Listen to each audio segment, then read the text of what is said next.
Salut les jeunes. Ça boum?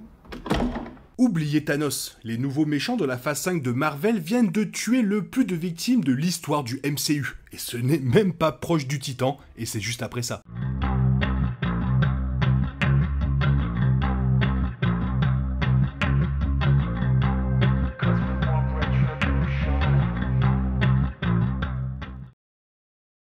Si vous pensiez que le meurtre de millions de personnes à l'aide des pierres dans Avengers Infinity War était la perte de vie la plus dévastatrice que le MCU ait jamais vue, la saison 2 de Loki vous fera réfléchir à deux fois. Le génocide dont on a été témoin au nom de la sauvegarde du multivers lui-même est aussi dévastateur par son ampleur que sa simplicité était complètement terrifiante.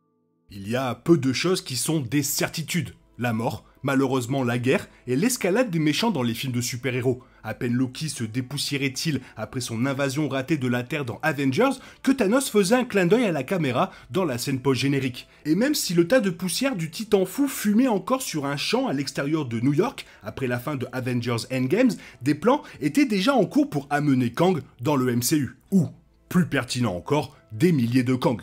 Même maintenant, la conversation sur la plus grande menace qui surviendra après Kang a lieu parmi les fans.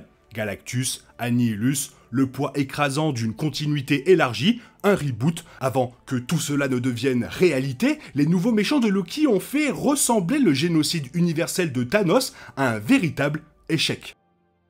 Dans l'épisode 2 de la saison 2, la générale Dox met en œuvre son plan visant à réparer le désordre multiversel que Sylvie a créé en tuant celui qui demeure lors du final de la saison 1 de Loki, en dirigeant une faction voyou de chasseurs de la TVA sur une mission pour détruire toutes les branches déstabilisant la chronologie sacrée. Dans une démarche conçue pour le bien commun, les loyalistes de Dox ont posé des bombes sur d'innombrables branches, les détruisant dans le but d'éviter un effondrement multiversel total. Étonnamment, la mission a réussi, éliminant d'innombrables branches en quelques minutes, tandis que les chasseurs sautaient de porte en porte. Comme l'a souligné B15, l'effacement massif des branches pour les chasseurs voyous de la TVA a tué des milliards de personnes, mais la véritable ampleur de leur génocide a été sous-estimée par l'épisode 2. Chaque branche bombardée représentait un univers entier, et des milliards de vies sur chaque planète ont été anéanties, éclipsant à plusieurs reprises l'ampleur du plan de Thanos. Thanos a anéanti la moitié de l'existence, mais la TVA vient d'anéantir 100% de l'existence dans un certain nombre d'univers entiers. L'ampleur de ces victimes est presque impossible à calculer, même à imaginer. Comme Thanos, la TVA estime que sa mission est pour le bien commun. Même Loki lui-même reconnaît dans l'épisode 1 que celui qui demeure a pris les décisions les plus difficiles pour éviter un avenir encore pire, la guerre multiverselle que celui qui demeure avait déjà gagné contre ses variants. Le plan de Thanos était évidemment un équilibre universel, faisant le choix difficile d'anéantir la moitié de l'existence pour que l'autre moitié puisse prospérer. Dans les deux cas, il y a certainement un élément de droit dans leur projet, mais il y a aussi des questions morales complexes, notamment qui a nommé les dieux tueurs pour décider du sort de tous les autres. On peut soutenir que la TVA est également plus perverse dans sa mission de massacre que Thanos lui-même.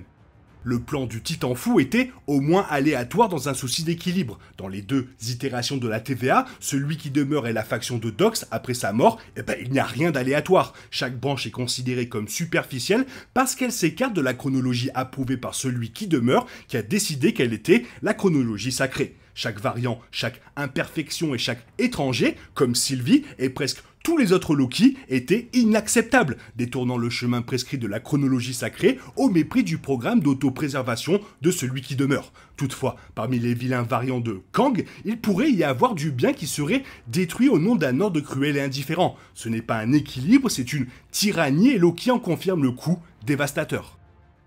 Et dans toute cette histoire, il y a Renslayer, et l'épisode 2 confirme que Ravonna a disparu et la TVA la recherche désormais et désespérément. Étant probablement devenu partenaire de celui qui demeure, trouver Ravonna expliquera probablement ce qui se passe avec le multivers et à quoi la TVA devrait s'attendre en ce qui concerne les variants de celui qui demeure. De plus, l'épisode confirme également que Miss Minute de la TVA travaille également avec Ravonna, ayant laissé de nombreuses opérations de la TVA sans personnel en son absence. À la fin de l'épisode, Kazé reçoit enfin un pic sur le Tempad de Renslayer.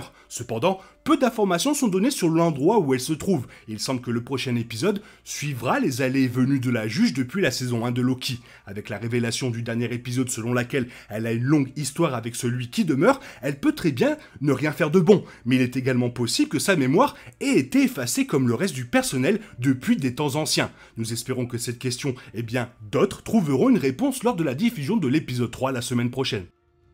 Et comme je l'aime bien, parlons d'Ouroboros. Bien qu'Obi avait un plan pour moderniser le métier à tisser temporel de la TVA pour gérer toutes les nouvelles chronologies ramifiées qui avaient émergé, il découvre dans l'épisode 2 que les portes anti-souffle ne peuvent pas être ouvertes en dehors de l'homme qui les a créées, celui qui demeure. De même, Miss Minute est introuvable, donc impossible de contourner les systèmes. En tant que tel, c'est probablement ainsi que Victor Timely entrera dans le récit de la saison 2, un variant confirmé de celui qui demeure, qui a été vu dans les bandes annonces de Loki, et qui a aussi été teasé dans Ant-Man et la Guêpe, dans la scène post-générique de Quantumania.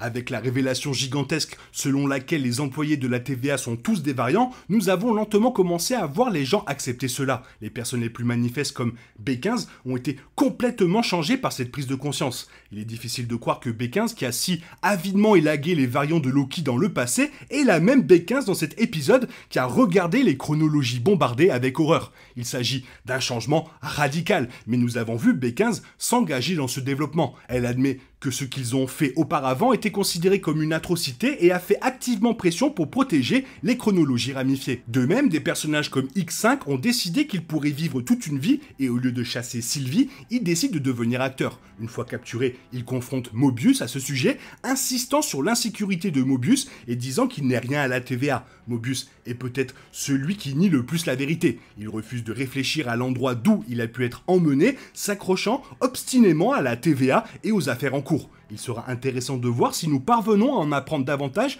sur l'histoire de Mobius cette saison et comment il réagira et peut-être que ce sera une grosse révélation.